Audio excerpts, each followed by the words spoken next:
When I was 18, I actually had a near-death experience, and I turned more to astrology and tarot as a means of comfort and figuring out, trying to ask myself these deep kind of questions that nobody could really answer for me. And it was always kind of my silent friend in that way. And over the years, I kind of would do readings here and there, but it wasn't something that I thought would be profession. I was more interested in art and creating a life around being an artist.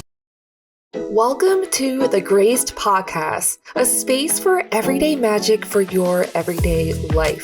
We do this through rituals, aligning yourself to your soul's purpose, and creating alchemy to heal our mind, body, and spirits so that you can bring in more love and joy, manifest your desires, and believe in your dreams. Listen and watch over at graceduong.com/podcast and on YouTube, Apple Podcasts, Spotify, Instagram, TikTok, and all the places you can find me on social media. Now let's dive in to today's episode.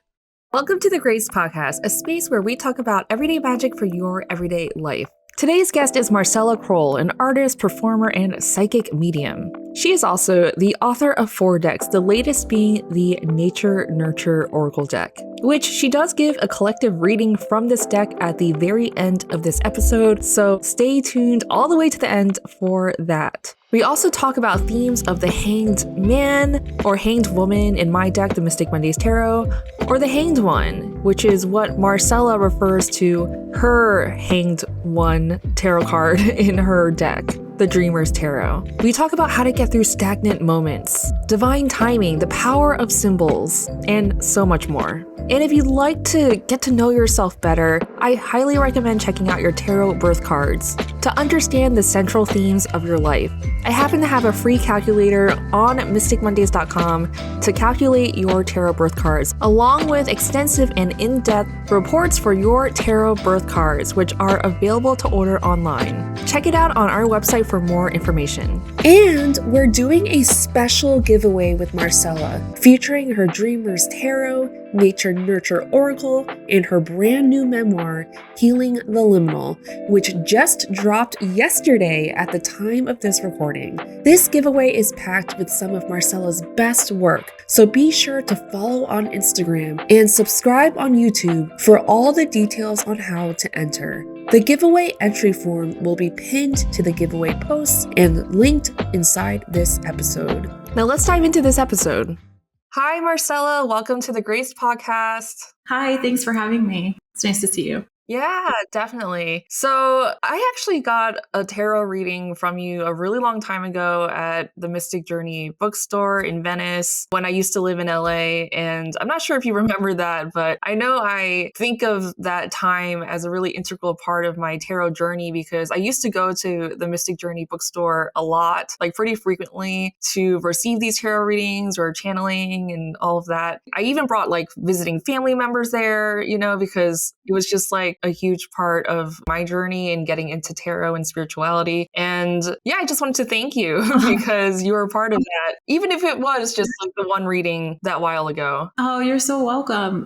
Mystic Journey was definitely a formidable shift in my work because I was been doing readings, but it was the first kind of place that I took my work professionally. When they opened in 2008, I responded to a Craigslist ad about a spiritual bookstore opening in Venice. Yeah, and kind of kicked off from there. I ended up just met so many people. It was such a meeting spot. So yeah, what a time. Yeah, and then I was mentioning to you offline, it was like a full circle moment for me because I also had my first book signing there. So it's really cool how having those moments and also reconnecting with you years later. And I think that brings us to a really good question of like, how did you get into your spiritual journey and tarot reading and being a deck creator? Because you've created multiple decks that I have right in front of me. How did that all start for you? It started earlier on, like in my teens, where I had an interest in magical things. I grew up in New England area, and the spooky stuff was always kind of at the forefront of things. But when I was 18, I actually had a near-death experience, and I turned more to astrology and tarot as a means of comfort and figuring out, trying to ask myself these deep kind of questions that nobody could really answer for me. And it was always kind of my silent friend in that way. LA. And over the years, I kind of would do readings here and there, but it wasn't something that I thought would be profession. I was more interested in art and creating a life around being an artist. And then there was just so many different life circumstances where it kept coming back up. It led me to not being able to do any other work. It was very clear apparent. I had always wanted to create a deck because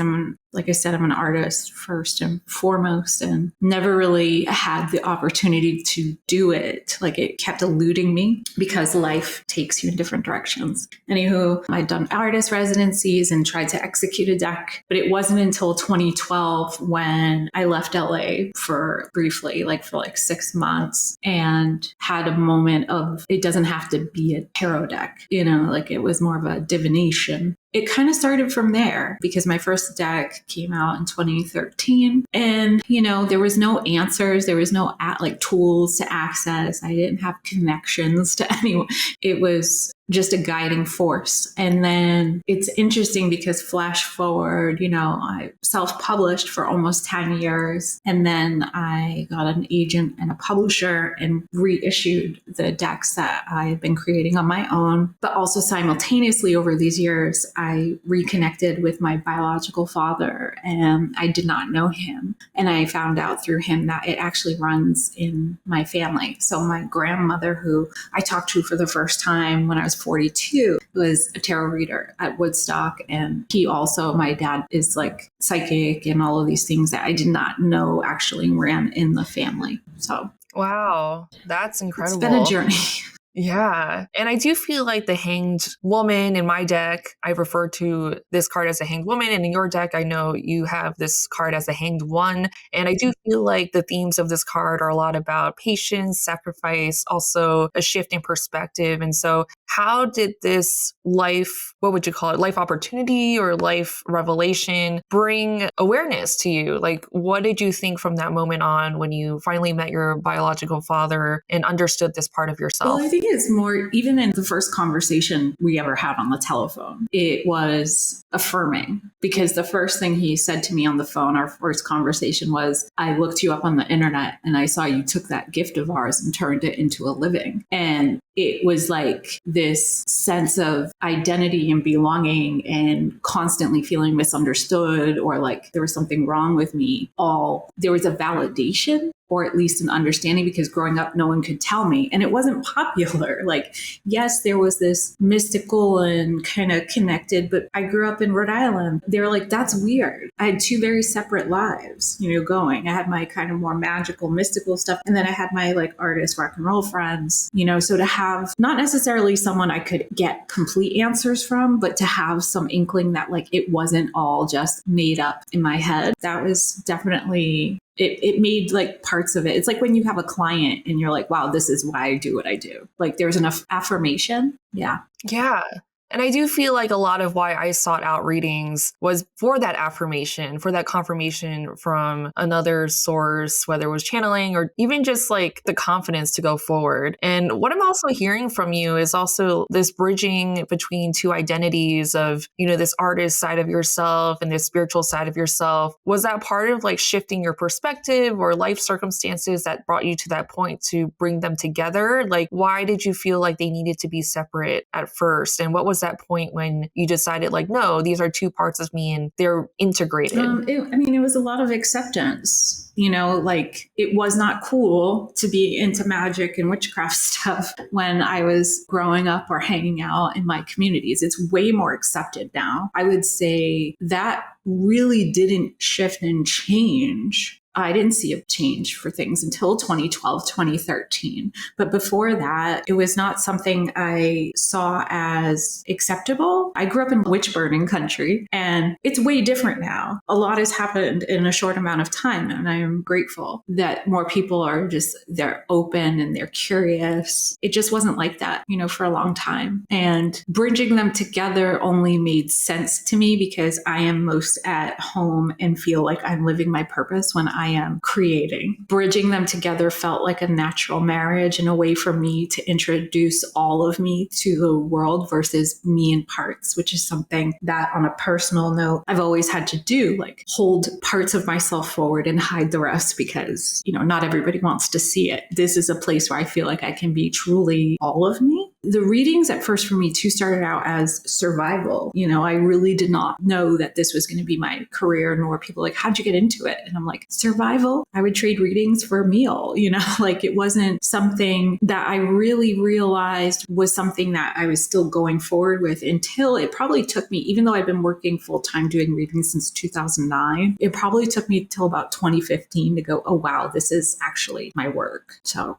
yeah. And I'm also hearing there has been a shift in perspective in the collective consciousness of being able to accept witchcraft, spells, like the magical side of things or the world, or it's just like more popular now, which I totally understand, having grown up in the Northeast as well. And then when I got to LA, I was just like, wow, it's like everywhere. I was just so much more exposed to it and it felt very natural. So would you say that there has been a shift in perspective from what you've seen from like how people in the past have reacted to what you do in the past to like how people are reacting now? Majorly. I mean, for so many reasons. I don't know if you know this, but like I taught with the Los Angeles Public Library for 14 years. I did a Tarot for Teens program. It started off because I worked at the library as a messenger clerk. And one of the librarians knew that I read tarot. And it was kind of taboo even at that time. It was like right before I started fully working at Mystic Journey full time. They were like, would you ever teach a class? And I'm like, I don't know. They don't want that. And they're like, no, they do. And so this was in like 2008. And I was like, okay, well, it was around the same time, the Mystic Journey thing. And I had gotten laid off from the library because they were doing cuts. I was like, well, all right, I'll do the presentation, but I didn't think anything of it. And the LA Public Library is one of the most amazing open-minded places. So it got me to learn how to really look at the historic element of tarot and divination, but also share it from a knowledge perspective, not just like, it got me to share it respectfully, not like a party trick. What happened was I really didn't think it was going to go anywhere. But over the years, I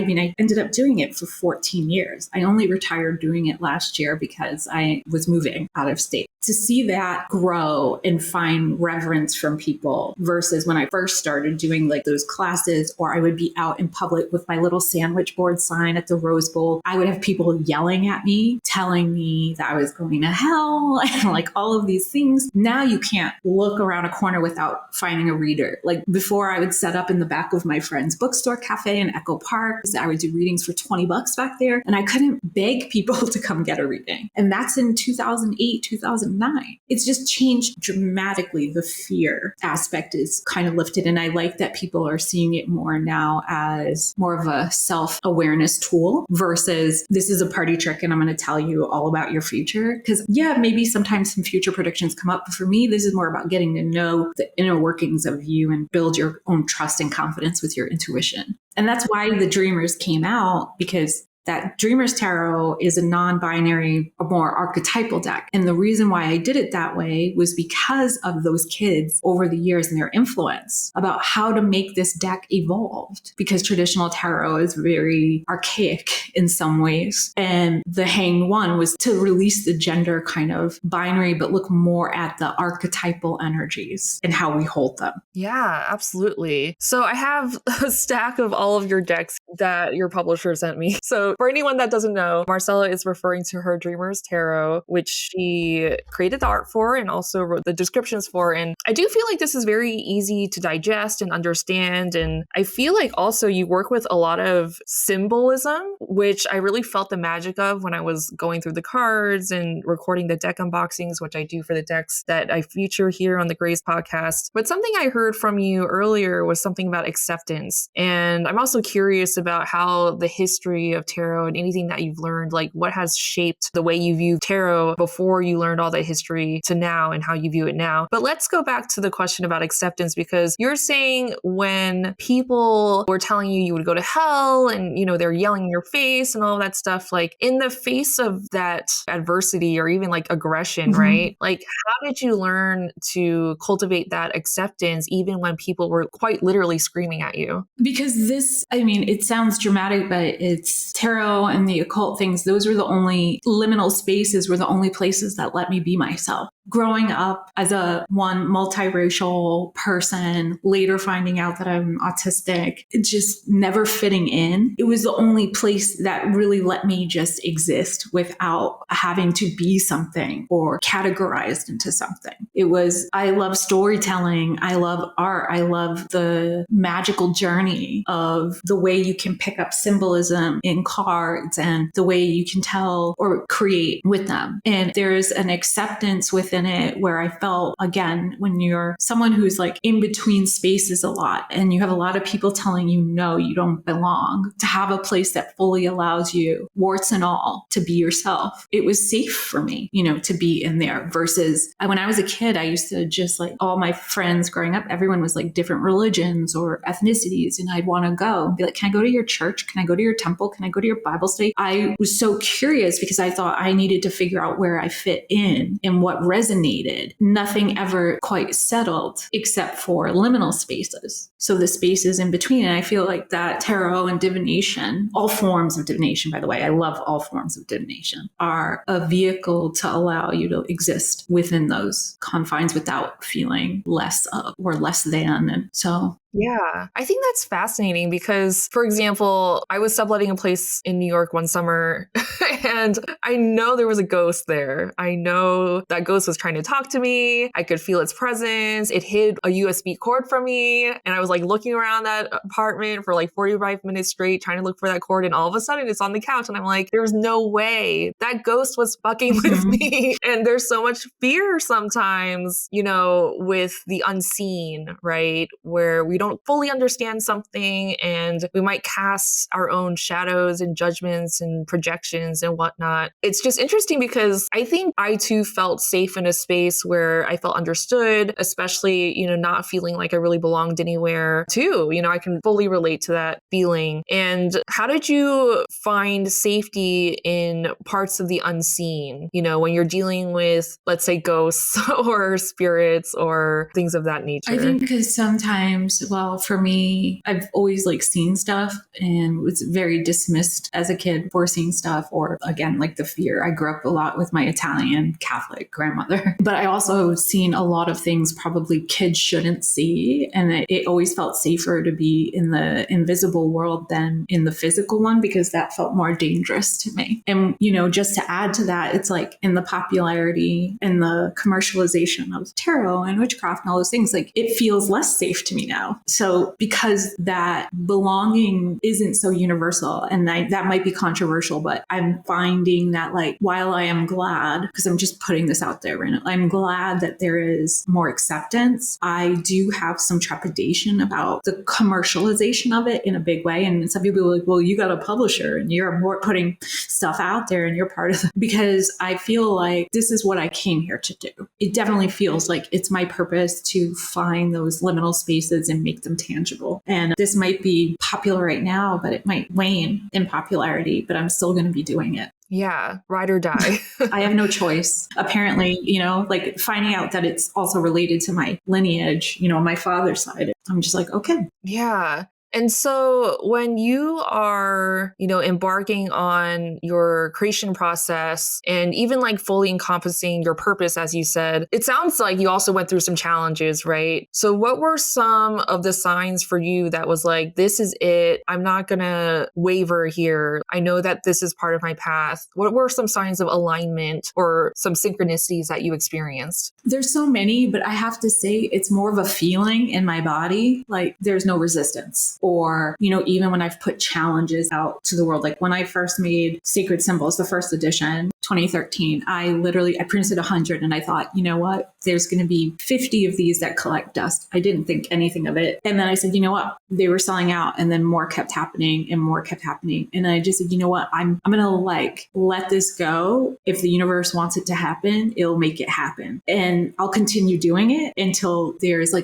clear, no, the drain has stopped. The flow has has stopped. And yes, there are moments, I think, as an artist where we like retreat and we like feel like we're not being inspired, or we might have a block. But actually, I think it's because we're pulling in so much information to process that we haven't quite figured out how yet to express it. And also, I have to feel totally like excited. It sounds bratty, but it's true. Like, I cannot do anything I don't care about. Like, some people can, they can just churn out stuff, but like my body will physically clam up or break down or not be able to go. But if it's right, it's like all forward motion. I get hyper focused. I get lost in the sauce, kind of just in the zone. And the life affirming moments for me have not been because someone told me I did a good job. It's been because I've seen the impact that it helps someone else in a way that maybe I couldn't do as a reader, but I gave them something to help them see inside themselves. To me, that's more of a validation than anything. Yeah.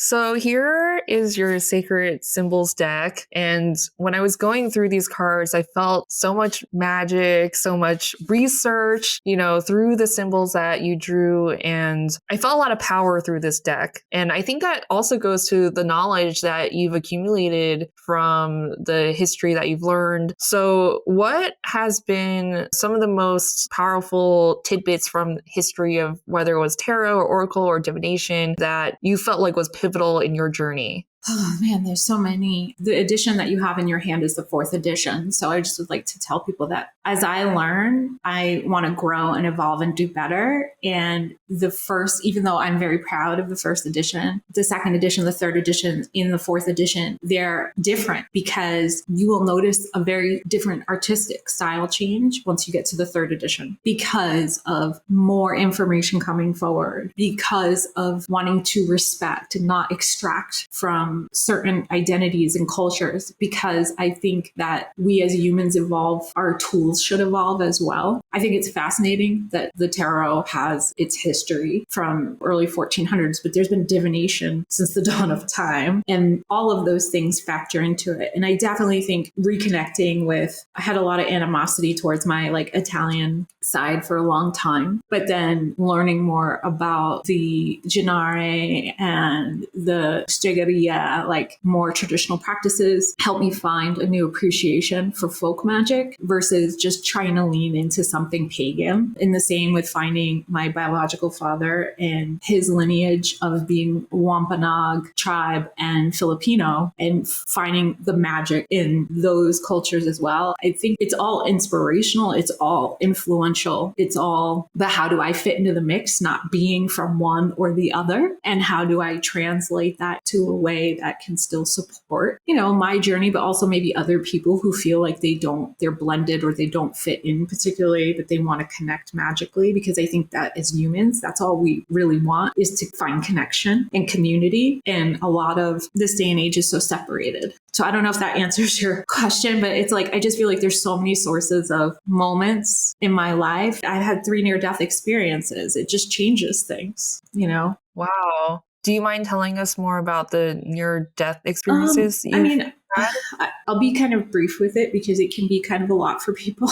My first experience was as a 6-month-old, which I don't remember, but I definitely think it impacted my sense of being here for a number of reasons. My second was at 18. I overdosed. I was self-medicating a lot. And that's when when I was in treatment, I got into astrology, hand doing charts for entertainment and learning about cards. And then at 33, actually in LA, at the beginning of my work, becoming a reader and all that. And it was really a lot to be so aware of everything all the time. And I just couldn't see a purpose. And it was a lot of pain. But that's when I started working full time. It was like a new assignment, a new reason to be here. And I am fortunate, I think, and grateful that I made it through that time. But yeah, I feel like there's always moments that are going to keep inspiring and wanting to enjoy the evolution of being here. Absolutely. Yeah. Hey there, mystics! Are you ready to unlock the true potential of your tarot practice? Imagine going beyond basic readings and tapping into the transformative alchemy of tarot, where every card becomes a catalyst for change, growth, and manifestation. That's exactly what you'll discover in the Tarot for Alchemy course.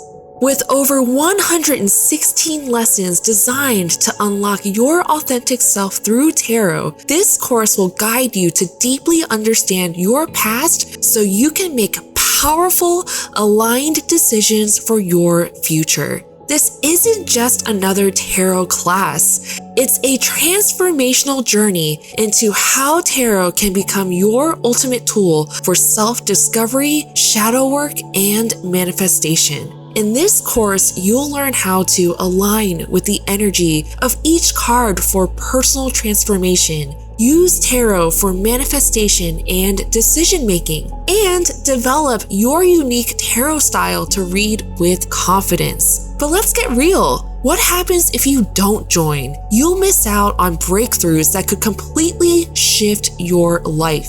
You'll stay stuck in surface-level readings, leaving untapped potential on the table. And those big dreams you've been working toward, they'll stay just out of reach. Whether you're a beginner or an experienced reader, the Tarot for Alchemy course will take your skills to the next level. Plus, you'll get access to exclusive bonuses, resources, exercises, and a supportive community of like-minded seekers. Don't let another day go by without taking this step for yourself. Visit learntarot.mysticmondays.com to learn more and join today. Now let's get back to this episode.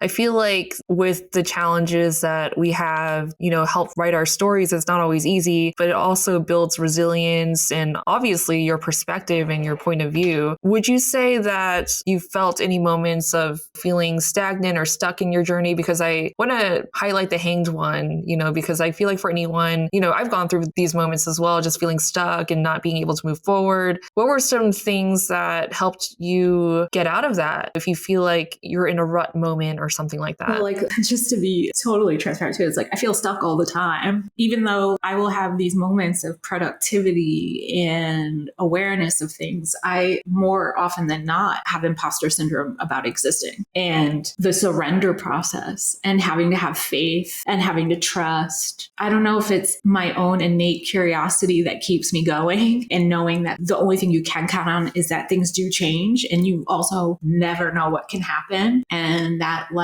as challenging as it is and can be, brutal. There's also things that I know are so special, and I don't know, maybe it's FOMO. I don't want to miss it. So even though I have a tendency to be kind of melancholy, or I've been accused of being so sad all the time, there's also a beauty in things that I feel very privileged to be able to notice about existing that goes over some people's heads. So knowing that I can still appreciate beauty, whatever that means, keeps me going. And sometimes we do have to I'm just coming out of a 3-year hermitude, and I'm relearning how to human again. You don't have to uproot your whole life to make a change, but just deciding to do things even slightly different can help. Also, I think if you're having a hard time being inspired, it is harder when we're just looking at our phones all day and we're just consuming, because I think a lot of people consume, they don't create, or they think they're creating, but they're actually regurgitating things that they saw, because there's also a fear of getting it wrong. So we live in this safe little bubble, and then we're miserable. Go see some art, go touch a tree, go do things that remind you why you got up today. Because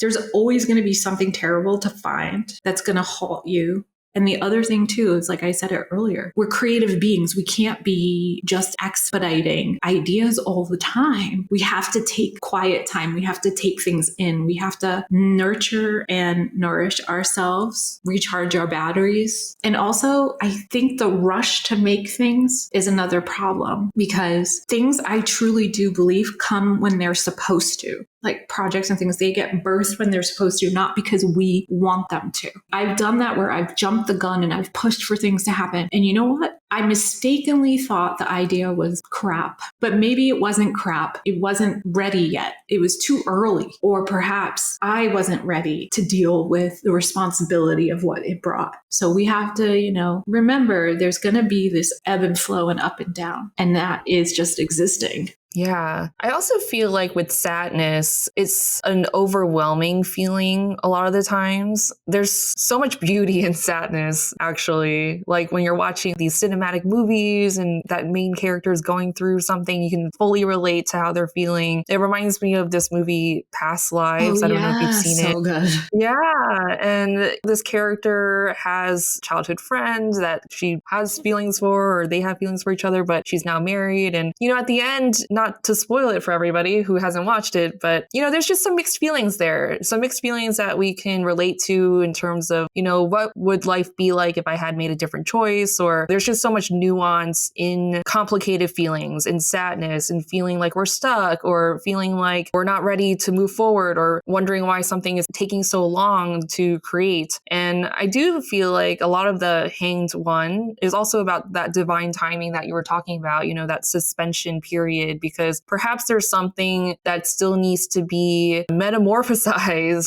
Maybe you're still like in the shell, creating your wings or something like that. That's something that I've been asking myself whenever I've been feeling impatient. Why isn't this thing happening yet? Or why is this so hard? Or et cetera, et cetera. And sometimes I just have to check myself and ask myself, like, what am I learning in this moment? Like, there's a reason why this is taking so long. And I do feel like with creation, there does need to be a period of hermitude. You do have to go away in your cave and just like connect the dots, create, research, get inspired. And a lot of that you have to be alone for, because I think that there's a lot of influence in the outside world where you then compare yourself to, oh, well, that person's doing it that way. Like maybe I should do it like that. Or, oh, well, they're getting this many likes, or how do I compare to that? And I think that stops anyone from discovering themselves if you're not taking that time to be alone. Absolutely. And I just see it all too often with social media and performing. And I've seen so many of my ideas like unconsciously lifted or words lifted because people are just consuming and then they're regurgitating. They're not even aware where they're drawing all this from. And I think it's important. You have to really go, wait a minute, is that an idea that is in the collective conscious? Or did I just like see a bunch of subtle things? How do I also share this in my own voice? Because it's really easy to project an idea in any voice we want these days. So really touching in with yourself. And then also knowing when it's not your voice and being, okay, I don't know enough yet about this. So people ask me this stuff about all the time. And sometimes I have to tell people, I don't know. I haven't thought about it enough. I need time alone with my thoughts, not with everyone's opinion, before I can share. So for anyone who is looking to better craft their voice, what would you tell them? Do trust exercises with yourself. Really get to know your intuition. I love utilizing tarot and oracle to do relationship readings between me and my higher self. Yes, I think we have a society that got a problem with individualism, but I think the beauty of individualism is like finding out what makes you tick. So you're not like everybody else, but like how do you balance out or bring things to the table? And what is your specialty? Look at your chart. Look at your challenges. Look at your gifts. What is it about you? Because that's also, it can be like you said, looking and be like, oh, well, that person's saying it this way and they've got a lot of likes and they've got a lot of this. But not everybody can hear that person. Maybe someone can hear you or needs to hear you. Right. I always say as a reader, you are the divine channel and your experiences are what help filter that information, because you're saying it in a way where you are relating it back to you to then say it through your mouth to that other person for them to understand it in that way. So maybe someone else can channel similar information, but they're not saying it in a way that might resonate with you or the other person. And so I feel like, understanding that you have a unique message to share and not letting that be convoluted by like, oh, that person's doing it that way, or like, I should probably do it that way because it seems like that's the way to go. It's kind of like tuning into what's authentic for you to then express, because I do feel like, especially through social media, it's really all about energy. So if like you're expressing something inauthentically, other people can probably feel that. And even though you're maybe copying how someone else is doing it, they might not resonate with you because they could probably feel it's not authentic to you and how you want to express it. Absolutely. I think, vibes don't lie, no matter how you dress it up. So I think that's the other thing too, just like for anyone who's dealing with kind of imposter syndrome in their own path, in their own craft, it's like, do it for you. Don't do it for other people. And that will draw the right people to you. So. Yeah. Do you feel like there's an element of sacrifice that needs to be had in one's life or in the creation process, since the Hanged One is so much about sacrifice too? I think so. But is it sacrifice or is it self-preservation or nurturing? I mean, sometimes sacrifice means like, it's not about depriving to me, but it's about an offering versus a sacrifice. You know, what am I offering? Am I offering myself? I'm not saying I'm sacrificing myself, but I'm offering myself as a vehicle, or I'm offering my prayers or my energy or my intention for this exchange of support or being held. Or maybe it feels like a sacrifice, but to me, it's always just a temporary discomfort in exchange for a longer term greater good or a more security. So if I have to sacrifice, like I just sacrificed 3 years of social, it was painful, don't get me wrong. Like the last 3 years have been very emotionally painful, physically painful. I had a lot of things I had to purge and let go of, and I couldn't see why. But now where I've landed and I'm still uncovering and discovering this new reality, I can see how it was for a greater good, even if I couldn't see it in that moment. So I think that's the trust fall, right? In the Hanged One. And also with the Hanged One and that card with the bat, you know, to me, bats are very symbolic of death and initiation, you know, in your journey. They're not a cakewalk. It's shadow and really looking at those highlighted things that you've been not looking at. You know, that feeling of when you're not distracted by all of the nuances of the day to day, then you have time to be in your own brain. And I think that's the big thing with the Hanged One is, okay, you're going to sit here and you're going to really look at what's at the core of these things. So is it a sacrifice or is it a reorientation of priority? Yeah, I really like that temporary discomfort because they're not going to be hanging up there all of time. Right. You know, they're going to have to get down at some point. But, you know, that suspension is helpful in recentering oneself, you know, resetting priorities, getting a new perspective, understanding oneself. So what is your deck creation process like? Because I'm curious in how you approach your decks, how you draw inspiration. You know, what does that look like for you? I mean, it's pretty different each time. Like with Sacred Symbols, the first kind of iteration of it was I just getting the words like first and just writing them down. With Nature Nurture, the first edition of it, it was the first thing I made when I got sober 7.5 years ago. I was getting a haunting pressure from my guides. I would get this like idea. But to me, it's like any idea that it just won't go away. It just keeps popping up. Like I keep thinking about it and I'm like, and I kept ignoring it. I got stuff to do. But it came to the point where it just felt like somebody kept reminding me, you got to make this, you got to make this. So when that happened, I like just sat down. When I'm in the zone, I can hyper focus and get things done pretty quickly, but I know that's not the case for everyone. So some people think like, oh, you're doing a lot, so much. And I'm like, yeah, but you don't see the 6-8 months I do nothing, or I'm having a meltdown and an identity crisis about my purpose. So yeah, they just sometimes pop in my head. Or Roast Iconic Oracle, that came from, it started off as I got booked to do a recreation of 2 tarot cards for a TV show. So some friends of mine had a TV show on HBO, a search party, and they were like, we're going to do this influencer character and they're going to have cards. And so it started off as like, okay, I can make some snarky cards, you know, for this. But then I was like, you know what? This would be an amazing deck just to roast people, to get them out of their seriousness. So I just kept going and I kept making more cards and it turned into that. And then the Dreamer's Tarot was full on. I tried to make a deck, but it never felt right with the traditional iconography. But my 14 years of working with teenagers, I was like, this is why, because it needs to evolve. And then I just happened to have time because of the lockdown, which, you know, before that, I just didn't have time. I would think about it, but you do need to dedicate time. So maybe to me too, there was like a sacrifice. I had to lose my office space and my day to day to focus on it. It wasn't like I was like, well, I got to do something. I've got to work on this idea that's haunting me. So yeah, I don't know. I think there's so many processes. I get a lot of, like, I have notebooks of ideas. Do I execute them all? No. Sometimes I have ideas that have been sitting in journals and it won't be, then all of a sudden I get motivated, or, you know, it just depends. My brain's always going, which is frustrating. And I think sometimes I don't like suffering. The starving artist thing doesn't make me want to make more work. It makes me very stressed out. Agreed. So What would you say is the biggest difference between working with teenagers versus working with adults? teens are hilarious. They're honest. At least, I've always had a relationship with people younger than me where they didn't treat me like an adult. I don't know if it's because I'm really short and I always joke like I look like a Muppet. But there is like this quality of adults are constantly trying to impress each other, or teens for me are always like so open to learning, but also schooling you. Sometimes working with adults is challenging, especially when there can be a dynamic that feels triggering or threatening. So I don't know.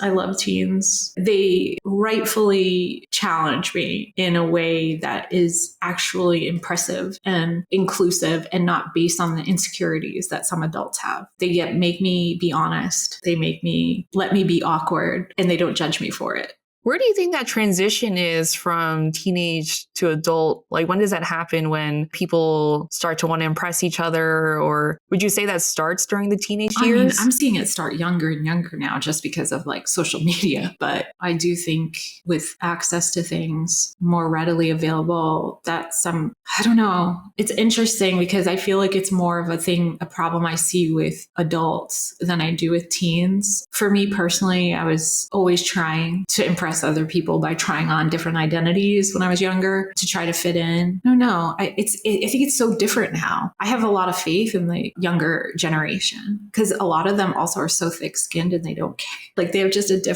I would never have survived trolls or social media when I was their age, like 14, 15, So I don't know, maybe it's a problem that will become more obsolete with this new generation. Hopefully.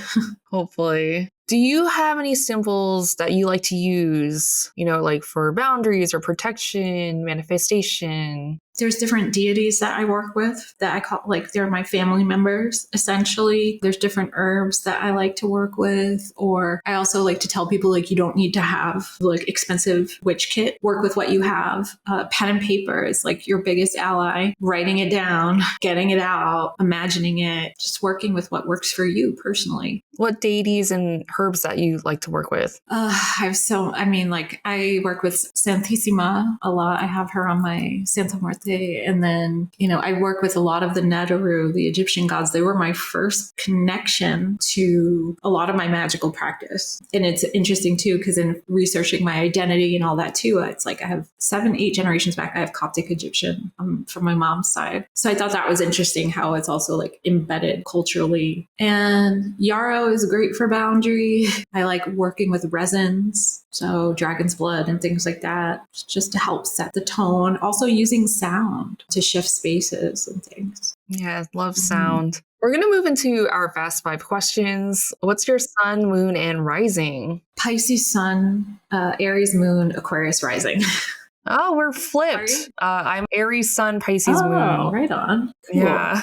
What advice would you give to your younger self? Go for it. Just go for it. It'll be okay. How would you define everyday magic? Everyday magic is not letting it be something that you just take on and off like an outfit. It's something you incorporate into everything you do, be it big or small. What are some of your favorite rituals? I love a good clearing ritual, like in the shower, releasing cords, connections, attachments to anyone or anything that I've connected to consciously, unconsciously, in real life, in the astral or online. That is a major one that I need to do. And I enjoy to do, like, I would say every other day or so I can feel like I can hear myself think. I love cord cutting rituals, not because of the disconnection in a really abrupt way, but just to kind of, again, like come back to center. So yeah, I also like, when I was traveling in Egypt in 2022 with 22 Teachings, the Hermetic School, I went over there to teach with them, and we did a lot of rituals in the different temples, solar adorations we were doing, and lesser banishing pentagram ritual. Those are really powerful to do as a group, even though I'm mostly solitary. I do enjoy doing that on a group level. Beautiful. Now, let's end with a collective reading from Marcella. I'm going to use my Nature Nurture Oracle and love to pull, I'm going to pull 2 and just kind of see, like, what is something that we can let go of at this time? And then I'll pull a second one to see what we can call in to support us collectively. I love that. What can we let go of? What can we call in? Okay, perfect. Well, we got let go. We got the desert, which is resilient, which I think is pretty perfect for right now because we are always so just get through it, be resilient, be tough, get through, the dry desert. I think we can let go of this idea that we have to be just this survival or, the desert is beautiful. The desert is magical. The desert it's really tough though. And I think sometimes we think that in order for us to be worthy of existing, we have to just keep pushing ourselves. And then what to call in to support us? We've got the acorn, which is wisdom. So inviting in wisdom and knowledge, not just from books or other people or stories, inviting in wisdom that we don't have at the moment that would maybe be formidable for helping us move forward. So we don't feel like we have to do this all the time. Yeah. There we go. I love that. Yeah, like wisdom, streams of wisdom in the desert. Right. Exactly. Well, thank you so much for your time and the beautiful reading. This was such a pleasure. I feel like, there's so much like acorns to grasp onto from this interview. And for anyone that has felt like they've gone through a tough time, because I feel like the hanged one is all about, in that moment of just stagnation or being stuck or having the patience, right? Or just kind of thinking in other ways of how you're being supported in this moment rather than why is it so hard or challenging? Obviously, it depends on your situation, but it's different for everybody. But this is just encouragement to keep going. Yeah, and just being open to receiving that wisdom, but from a different perspective. That's a big takeaway from the hang one too, because we often think that we know the only way or to receive a message is through a particular way when we need to be open to coming from anywhere. Absolutely. Well, this was beautiful. Thank you, Marcella. Thank you. Thanks so much for having me. Definitely. Okay, bye. Thanks so much for tuning in to today's episode with Marcella Kroll. I'm so glad we were able to cover themes of the hanged one, hanged man, hanged woman, whatever you want to refer to it as, tarot card, with Marcella today and cover topics that aren't necessarily easy to discuss, but definitely a part of the human experience. It's natural to feel stuck at times, to feel stagnant, and to feel like things just aren't moving fast enough. But what if divine timing is at play? And everything is working out as it should. So I want to know, what did you think about this episode? What were some of your biggest takeaways? Leave a comment on YouTube, Spotify, Apple Podcasts, and all of the places so that I can hear from you. And as a reminder, we will be doing a giveaway of Marcella's Dreamer's Tarot, Nature Nurture Oracle, and her brand new memoir, Healing the Liminal. So make sure to follow along on YouTube and Instagram to get all of the details. Until next time, Mystics, if you are feeling stuck or stagnant in any area of life, know that your time is coming and on its way. Trust and have faith. Sending you grace today and every day.